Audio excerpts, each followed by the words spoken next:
Good morning, everybody. My name is Fabrizio Gaspari, and I am the coordinator of the MAHEPA project. So today, I will shortly present you what we achieved in the project regarding analysis on ground infrastructures requirements for future hybrid electric aviation.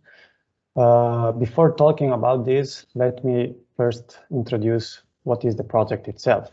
So MAHEPA stands for Modular Approach to Hybrid Electric Propulsion Architecture. It is a 9 million euros project entirely funded by the Horizon 2020 program, and it is comprised by 8 different partners, which come from a different, very different environments, because we have industry partners, which are Pipistrel, which I represent, and Compact Dynamics, a German company that develops electrical machines. Then we have research centers.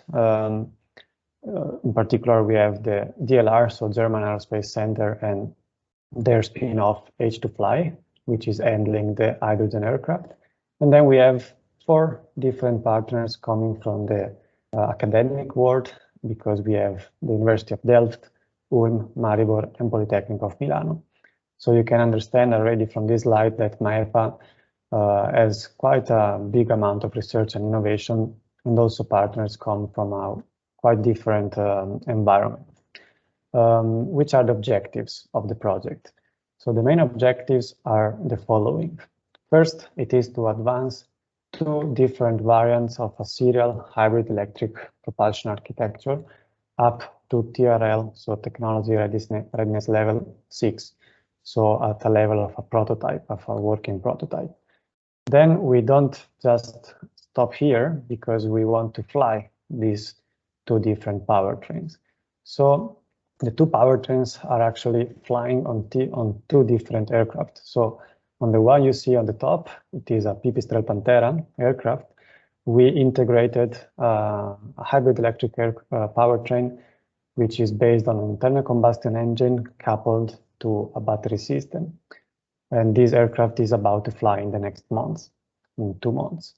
While on the picture you see on the bottom, you see the HY4 aircraft, which was integrated with a hybrid electric aircraft based on a fuel cell system, which is fed by hydrogen, again coupled to a battery system, so enabling a zero-emission aircraft.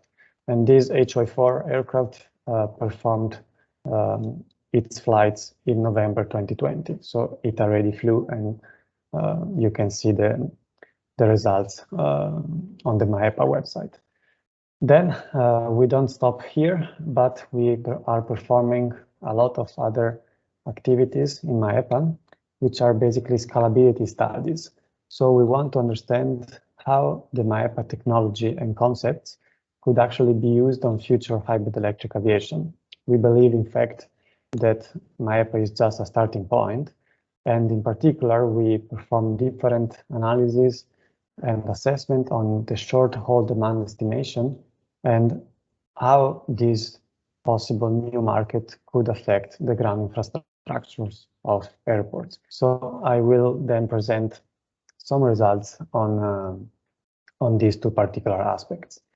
So about hybrid electric short-haul air transportation. Polytechnic of Milano developed in MAHEPA a quite interesting tool that is needed in order to understand which could be the potential demand of a microfeeder or mini liner service compared to existing ground transportation means. Basically, the tool understands, based on the time advantage, which could be a catchment area attributed to each candidate route in which it would make, or it would be much faster to fly a microfeeder or a mini liner to an international airport. The reason why we wanted to do this is because we always had a question in MAHEPA, which is basically, why do we need still in 2020, 2021 to take the highway by car, use a lot of time, wasting a lot of time in traffic jams, while we actually could take a small aircraft, maybe 9-seater or 19-seater, from a smaller airport, which are quite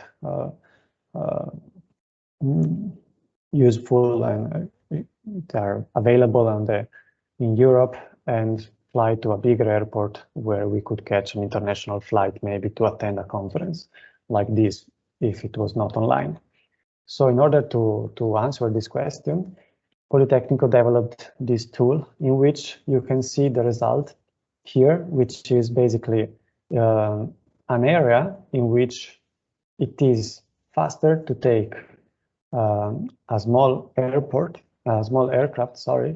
from a small airport, which is in this case the point B, which is Lametta Terme Airport, to fly to Naples and catch an international flight from the international airport. So all this blue area you see in the picture is a geographical area in which it would actually make more sense, or it would be much faster to drive to point B, take a small aircraft and go to Naples and then catch an international flight. So we extended this into entire Italy to understand which could be a network, an optimal route network that would actually maximize the total demand of passengers while minimizing the number of active secondary airports. So all these blue and green airports are secondary airports, which could be utilized by microfeeder or mini-liner service in order to fly to the bigger airports instead of using the ground transportation means. So after having understood this, after having understood that the potential demand is there could be market for this short-haul air transportation, we then, of course, had to answer another question, which was, okay, now we understood that the market is there, but are all those secondary airports ready for this hybrid electric aircraft, for this novel aircraft? So, as you might imagine, novel hybrid electric aircraft represent a novel approach, but also novel challenges, of course, because we have a different powertrain. Every hybrid electric powertrain, for sure, has batteries inside. So there must be an efficient and safe way to recharge these batteries. There are different procedures and different constraints to recharge these batteries, and especially if we have hydrogen, so we have to handle with them in a different way that we are used to with conventional fuel. There must be, as many other presenters said, there must be standardizations of charging protocols and refueling procedures. We cannot imagine a new market where every aircraft has a different way to be charged and different sockets, different procedures. Otherwise, of course, this would never take off as a new market. And of course, also airports will have to deal with much higher power needs because, of course, to charge all possible future hybrid electric aircraft, the power need is quite different. So in MAHEPA, we wanted to understand with numbers how would this impact the ground infrastructure at airports. So we conducted some preliminary analysis in order to understand which are the key aspects for these challenges. I'm going now to show you some results we achieved regarding battery charging, while we are also developing the same tool for the hydrogen part. So again, Politecnico of Milano developed a tool called ARES, which is a tool to optimally size airport battery charging equipment. So we all know that there are two main different ways to handle battery charging. One is the plug-in to have plug-in chargers, which are mainly used now, especially for automotive sector. In the aircraft sector, so aerospace sector, currently we just have low power chargers, so around 60 kilowatts are used now, maximum. But we have seen from the automotive sector that, especially, for example, Tesla already developed a 1 megawatt DC charger, so this is growing quite fast. Then another solution would be to have battery swapping stations, where the battery is not charged anymore inside the aircraft, so together with the aircraft, let's say, but it is disembarked and charged in a different location or in a different station, while replaced with a, let's say, charged battery. So of course, this solution would reduce quite a lot the turnaround times of an aircraft in the airport, but this would also pose different challenges. So by this tool, by this ARES tool, we wanted to understand what charging a battery means, because charging is not only transferring electrons to one location to another, so from the grid to the battery, for example, but it also includes many different points or parameters.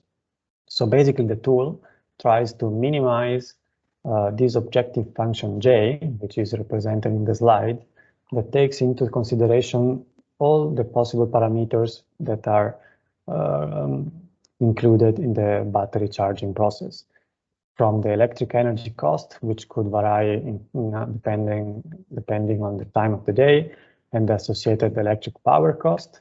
Then we have the cost of the battery swapping station, the cost of the plug-in chargers, and the cost itself of the battery, because of course this has to be taken into account. So by minimizing this objective function, the tool outputs some results that I will show you in the next slides. We applied this tool to two different real examples. One is considering a general aviation airport, which is the Barresso Milano Airport, which is an airport located in the Milano city and is mainly used for flight schools. And one example is considering a regional airport, a regional transport airport, which is Athens. And I'm going to show you the results concerning related to the Athens International Airport. So the reason why we choose Athens Airport is because from 2015 to 2019, it was the most trafficked airport regarding turboprop regional aircraft. So we wanted to see how hybrid electric aircraft could impact the infrastructure on the most trafficked airport for regional transportation. So we took the three most used aircraft in this airport, that are the ones I am showing in the slide. Then we converted them into hybrid electric equivalent aircraft using another tool developed by the Polytechnic of Milano, which is called Hyperion, which converted the three aircraft, as I said, into hybrid aircraft, having the same performance of the conventional aircraft, let's say, thus giving us the data about the batteries, basically. So how much the battery would cost and how much energy every aircraft would have, and every battery of the aircraft would have. So with these results, we could actually understand which would be the needs in terms of ground infrastructure. So in this graph, in these slides, you can see that by assuming to have 250 kilowatts chargers, so something that is widely available for the automotive sector, to satisfy the demand over the weekend. So this graph is showing the aircraft demands, so departures over Friday, Saturday, and Sunday. So to satisfy this demand, which is of 26 aircraft, we would need 44 batteries. We are assuming that each aircraft has one battery for simplicity. So to fly, let's say, 26 aircraft over the weekend in Athens, we would need 44 batteries, because we would need 11 battery swapping stations and 8 battery power chargers. So you can see that we should have quite a lot of spare batteries.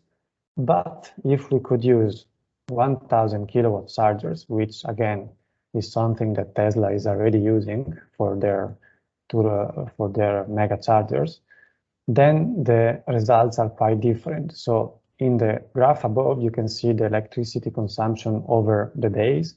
So the tool is, of course, optimizing charging overnight when the electricity costs less, but this electricity price model can be varied as we want. But you see from the results that with the same traffic estimation, compared to the 44 batteries needed in case of the 250 kilowatt chargers, now we just need 30 batteries. So to fly, let's say 26 aircraft, we need 30 batteries. So only 4 different spare batteries, thus leading us to need only 3 battery swapping stations and 4 battery power chargers. So this would actually satisfy the demand of the most trafficked airport in terms of regional transportation in Europe. So to conclude, otherwise I will run out of time. Basically with MAHEPA, first we showed that there is a strong possible demand.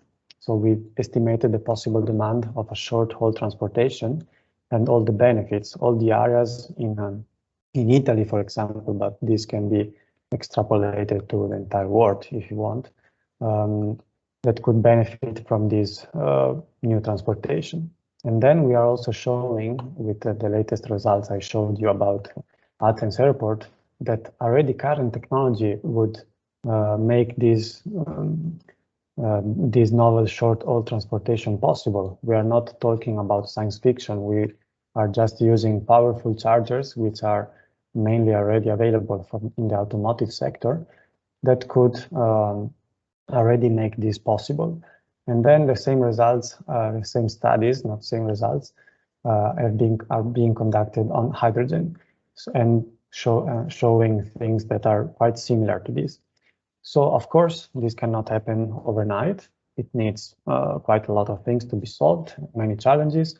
As I said at the beginning, we need standardizations of charging protocols. Otherwise, this new market and green aviation will never happen. Airports expression of interest, of course, otherwise without interest, there is no development. And of course, we just discussed about battery charging, but also hydrogen handling and charge and refueling is another topic, and airports must deal with both of them. We cannot imagine an airport dealing only with batteries or partially, let's say, but hydrogen also has to be tackled, but we don't have time enough to discuss about this. So having said this, I have concluded. Thank you for your attention, and I'm very much open to any possible question and discussion. Thank you.